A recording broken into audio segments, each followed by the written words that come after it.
你有冇試過明明尋晚瞓足8個鐘，但係第二朝起身，個人依然覺得好攰，冇精神？又或者明明食得唔係好多，但係肚腩仔始終減唔到，甚至最近發覺記憶力衰退、皮膚變差，成日無緣無故頭痛或者腸胃唔舒服。如果以上呢啲症狀你有1、2樣，千祈唔好簡單咁歸咎於年紀大啦，因為日本著名心血管權威池谷敏郎醫師指出，你根本唔係老，而係你嘅體內正喺度默默地起火。呢種火醫學上叫做慢性發炎 （chronic inflammation）。池谷醫生自己喺58歲嘅時候做血管年齡測試，竟然只有28歲。佢嘅體脂率長期保持喺10%左右，成個人看起來比同齡人年輕20歲。佢喺《抗炎生活》呢本書入面公開咗佢嘅逆齡秘密。只要識得喺生活入面幫身體滅火，你嘅免疫力、精神狀態同體態都會出現驚人嘅逆轉。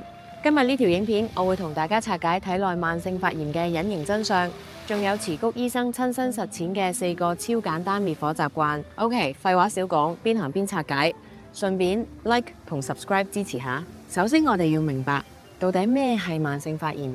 大家都知，如果我哋隻手割傷咗，傷口會紅腫熱痛，呢個叫急性發炎，係身體嘅免疫系統喺度全力打仗殺死細菌，呢個係保護機制，係好事。但係慢性發炎就完全唔同，佢好似一堆微弱嘅炭火喺你嘅血管、內臟、腸道入面默默咁燒。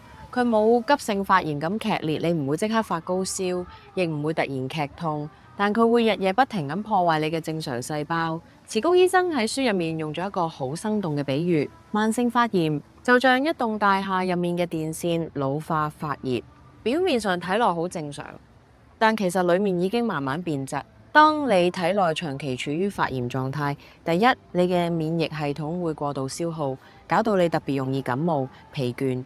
第二，血管內壁會受損，形成粥樣硬化，增加心血管疾病嘅風險。第三，發炎因子會干擾你嘅胰島素敏感度，令你極度容易積聚內臟脂肪，形成慢性發炎、肥胖嘅惡性循環。最可怕嘅係，大部分現代人每日都喺度做緊添油加柴嘅動作，親手將呢場火越燒越大。池谷醫生點出咗現代人最容易犯嘅3大起火習慣，睇下你有冇中招。第一個起火習慣，精製糖與糖化終產物 AGEs。你平時好中意食嘅奶茶、蛋糕、炸雞、精製澱粉入面含有大量嘅糖分同高溫烹調產生嘅 AGEs。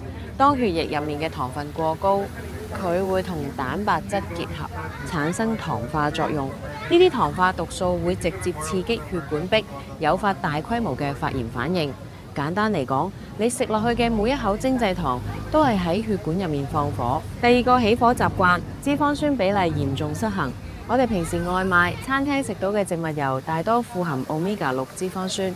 Omega-6 本身係身體必須嘅，但係如果 Omega-6 同 Omega-3 的比例嚴重失衡，例如去到20:1甚至更高，Omega-6 就會變成促炎因子，促使身體不斷產生發炎信號。第三個起火習慣，長期微壓力，再加上成日坐喺度。現代人工作壓力大，身體會分泌過多嘅皮質醇 cortisol。短期的皮質醇可以抗炎，但係長期高壓，免疫細胞就會對皮質醇產生抗藥性，導致發炎、信號失控，加上長時間坐喺度唔動，血液循環變差，內臟脂肪大量積聚，而內臟脂肪本身就是一個不停分泌發炎因子的毒素工廠。講咗咁多身體嘅隱形危機，到底我哋應該點樣滅火？池谷醫生喺抗炎生活入面提供咗4個非常簡單，每個人都可以即刻開始做嘅逆齡滅火法。第一招，補充天然滅火劑 Omega-3 與多酚 Polyphenols。既然 Omega-6 係放火，我哋就要大量補充 Omega-3 嚟滅火。池谷醫生建議每日要攝取足夠嘅深海魚油，例如三文魚、沙丁魚，又或者喺飲食入面加入亞麻籽油或者紫蘇油。不過記住，呢啲油極度怕熱，只能夠涼拌或者極低溫咁食，千祈唔好攞去大火爆炒啊！另外，大家平時可以多啲食呢啲新鮮食材，藍莓、綠茶、深綠色蔬菜、洋葱，入面含有豐富嘅植化素同多酚，係極強嘅天然抗氧化與抗炎劑。第二招，實施飯後3分鐘微運動，唔使下下要去健身房做劇烈運動。時谷醫生最推崇嘅係飯後微運動，因為飯後30分鐘內血糖會急速上升。如果你坐喺度唔喐，血糖飆升就會引發血管發炎。只需要喺飯後做3到5分鐘嘅簡單拉筋、原地踏步，或者好似我咁喺戶外散下步，就可以大幅平抑血糖波動，阻斷發炎反應。第三招，改變烹製方式，減少糖化毒素，同樣係雞肉水煮或者清蒸產生嘅糖化毒素，只有炸雞或者高溫燒烤嘅幾十分之一。慈谷醫生提倡低溫烹調，盡量用蒸、煮、涼拌，少用高溫油炸同大火煎炒。簡單嘅烹調改變就能幫身體減少幾倍嘅發炎負擔。第四招，善用日光與呼吸，調節自律神經。曬太陽同接觸大自然係最自然嘅抗炎藥。晨光可以刺激血清素分泌，幫助重整生物鐘，降低夜間嘅發炎指數。每日抽10至15分鐘去公園或者海邊行下，做幾次深呼吸，讓交感神經放鬆。你可以感覺到體內嘅緊張感同發炎狀態迅速冷卻落嚟。讀完慈谷敏郎醫生嘅抗炎生活，我最大的感受係健康唔係等生病咗先去治，而係喺日常嘅細節入面幫身體創造一個和平嘅環境。我哋往往以為身體變差係因為歲月不饒人，但事實上好多時係我哋喺不知不覺間用錯誤嘅飲食同生活習慣，傷害緊呢個陪咗我哋幾十年嘅身體。抗炎唔代表你要過一種苦行僧式嘅生活，而係一種對自己身體嘅覺察。